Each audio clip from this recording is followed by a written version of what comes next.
नैबे बिथांमोना आंजों जे जिरायफादों बिथांमोनखौबो सिगिदों मानो थांखो मानो जइन जाखो होननानै सिगिदों। जोंनि बिपिएफ राजनितिक हान्जायाव गुबुन सोद्रोमाफोरखौ गुबुन हान्जानि सोद्रोमाफोरखौ फुस्लायनानै लाबोनायनि जेबो नीति आदर्श गैया। देबरगाव ब्लक हिसाबै जोङो दिनैसिम जेनफेराखै आरो जेननायबो नङा भबिष्यताव। बिपिएफ राजनितिक हान्जानिफ्राय एक्सपेल जानाय माखासे सोद्रोमाफ्रा दाबि धमखि खालामनानै सिगिनानै मैया हमनानै लांफिनदों होननानै जों खोनादों। बिथांमोना थांदोंब्लाबो बिथांमोनखौ हमनानै लांफिनदोंब्लाबो बिथांमोना खिन्थु बिसोरजों थालिया, बिथांमोना जोंजोंनो थागोन। बिथांमोना दिनै जोंजों बेवहाय गिनानै लोगो लाफैयाखै। सिगां बयबो रायजो राजाफोरनिसिम खुलुमनाय बावहरबाय।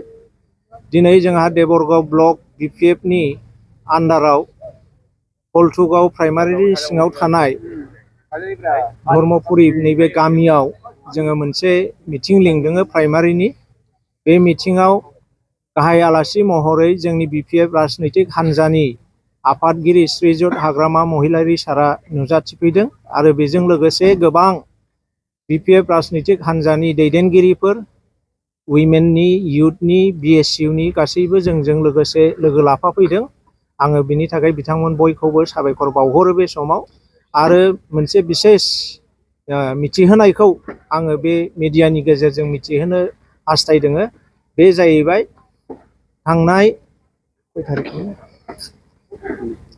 साननैसोनि सिगां जोंहा बिसमुरियाव मोनसे जयनिं प्रग्राम जादोंमोन आरो बे जयनिं प्रग्रामाव मैखोमै जोंनि हलथुगाव प्राइमारिनिफ्रायनो एक्स एनडिएफबि आरो एबसुनिफ्राय आरो इउपिपिएलनिफ्राय जोंनि बिपिएफ राजनितिक हान्जायाव हाबफैदों। बिथांमोना जोंनि बिपिएफ राजनितिक हान्जानि मथ' नीति आदर्श बेखौ मोजां मोननानै गावसिनि गोजाम हान्जाफोरखौ नागारनानै जोंजों लोगोसे जाफानानै फैगौ बिटिसि इलेक्सन आरो भबिष्यत बर' आरो गुबुन गुबुन जातिफोरनि बिटिसिनि थाखाय जौगानायनि खामानि मावनायाव मैखोमै बाहागो लानो थाखाय बिथांमोना जोंजों फैबाय। आरो नैबे आंनि साखाथि जिरायनाय बिथांमोना गावसोरनो गोसो जानानै जोंनि बिपिएफ राजनितिक हान्जायाव जइन जाफैदों। जोङो रावखौबो बिसोरखौ बुङाखै नोंथांमोना जोंजों लोगो लाफैनांगौ होननानै, नाथाय बिथांमोना इस्सा गावसिनि गोसो जानानैनो जोंखौ जोंनि मावनायखौ मोजां नुनानै बिथांमोना जोंजों लोगोसे जइन जाफैबाय। आरो बिथांमोना हलथुगाव प्राइमारि आरो जोंनि बिपिएफ राजनितिक हान्जानि देबरगाव ब्लकनि सिङाव थानाय गासैबो गामिफोराव हाबै हाबै बिथांमोना मैखोमै खामानि मावगोन। बिथांमोना थिरांथा लाखाबाय आरो गुबुनफोर दंबावोमोन। आङो मैया रिपर्ट मोननाय मथे गुबुनफोर बिथांमोनजों लोगोसे दंबावोमोन। बे गुबुन माखासे बिथांमोनखौ जोंनि बिपिएफ राजनितिक हान्जानिफ्राय एक्सपेल जानाय माखासे सोद्रोमाफ्रा दाबि धमखि खालामनानै सिगिनानै मैया हमनानै लांफिनदों होननानै जों खोनादों। आरो बिथांमोना दिनै जोंजों बेवहाय गिनानै लोगो लाफैयाखै। बिथांमोना थांदोंब्लाबो बिथांमोनखौ हमनानै लांफिनदोंब्लाबो बिथांमोना खिन्थु बिसोरजों थालिया, बिथांमोना जोंजोंनो थागोन। आङो बे समाव नामफोरखौ बुंथ'ला, खिन्थु बिथांमोना लांजादोंब्लाबो जोंजोंनो थानानै खामानि मावगोन आरो बिथांमोननि सेरावनो थाफानानै बिथांमोना जेब्लायबो बिपिएफ राजनितिक हान्जानि जानानै खामानिखौ मावबाय थासिगोन।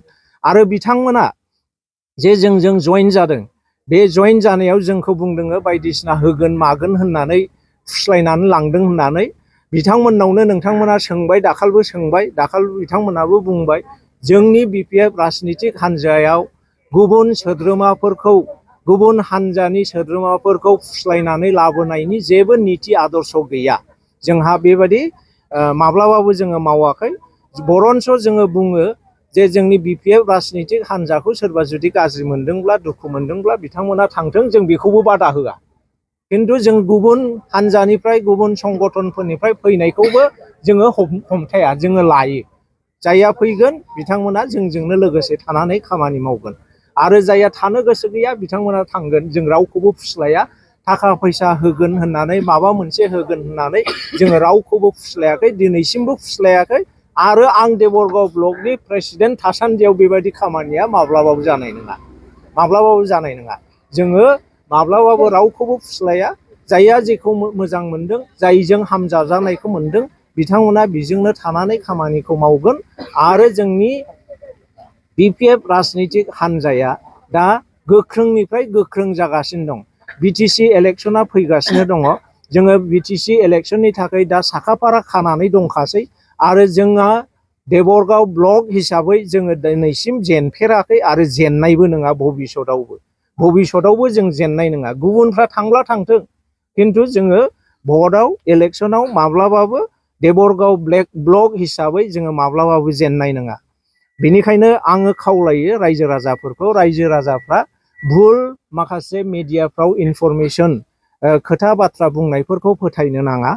नंगौखौ नंगौ नंखायखौ नंखाय जेन' बिजिरनानै बिसार खालामनानै लायो आरो जोंनि रायजो राजाफ्रा माब्लाबाबो थगायजानो नाङा।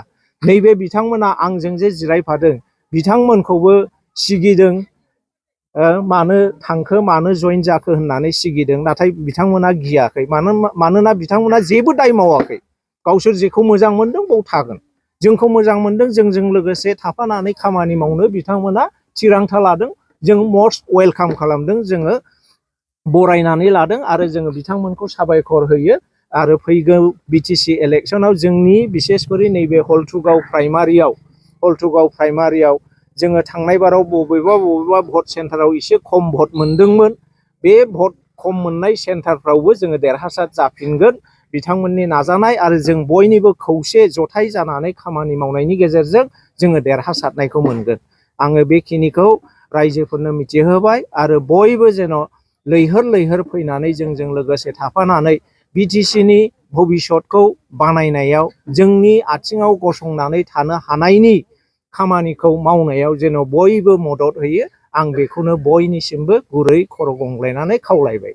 जोंनाव BPFआव हाबफैनायफ्राथ' थांफिनाखै, माखासेखौ सिगिनानै लांफिनदों होननाय आङो मैया रिपर्ट मोनदों आरो बिथांमोना जोंनो इनफरमेसन हरदों।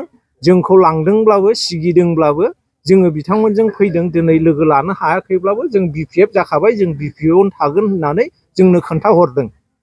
बिसोर लानानै थांदों मालाय मा जानो, बिथांमोना BPF जाखाबाय, BPFयैनो थागोन। बिथांमोना जइन जाफिननाय नङा।